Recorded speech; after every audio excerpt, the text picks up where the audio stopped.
শবে বরাতে মূলত কি কি আমল আছে? শবে বরাতে কি কি আমল আছে ভাই? শবে বরাত উপলক্ষে ওই রাতে করার জন্য হাদিসে আলাদা করে এই আমল, এই নামাজ, এত সূরা, এতবার, এরকম কোনো কথা কোনো বিশুদ্ধ হাদিস দ্বারা প্রমাণিত না। কিন্তু আমরা অনেকে মনে করি শবে বরাতের নামাজ এত রাকাত, প্রথম রাকাতে অমুক সূরা এতবার, দ্বিতীয় রাকাতে তমুক সূরা অতবার, এরকম একটা গদবাদা সিস্টেম আমরা অনেকে বানাই নিছি না?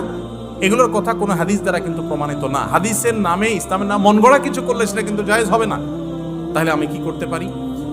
মধ্য শাবানের রাত, যেটাকে আমরা শবে বরাত বলি, এই রাতে আল্লাহ তাআলা বান্দাদেরকে সাধারণ ক্ষমা ঘোষণা করেন। এই রাতের একেবারে কোনো মর্যাদা নাই, ব্যাপারটা সেরকম না। মর্যাদা হলো যে আল্লাহ তাআলা বান্দাদেরকে সাধারণ ক্ষমা ঘোষণা করেন। তবে যার ভিতরে অন্যের প্রতি হিংসা আছে, শত্রুতা আছে, তাকে আল্লাহ মাফ করেন না। আর যে শিরকে লিপ্ত, আল্লাহ তাকে মাফ করেন না। আপনি মাজারে সিজদা করেন আর শবে বরাতে সারা রাত মসজিদে সিজদা করতেছেন আর কান্নাকাটি করতেছেন, লাভ নাই, কারণ আপনি শিরকে লিপ্ত। শবে বরাতে সাধারণ ক্ষমা বা মধ্য শাবানের রাতের সাধারণ ক্ষমার মধ্যে আপনি পড়বেন না। এই জন্য শবে বরাতে আল্লাহ তাআলা সাধারণ ক্ষমা যদি আপনি পেতে চান, তাহলে আপনার কি করতে হবে?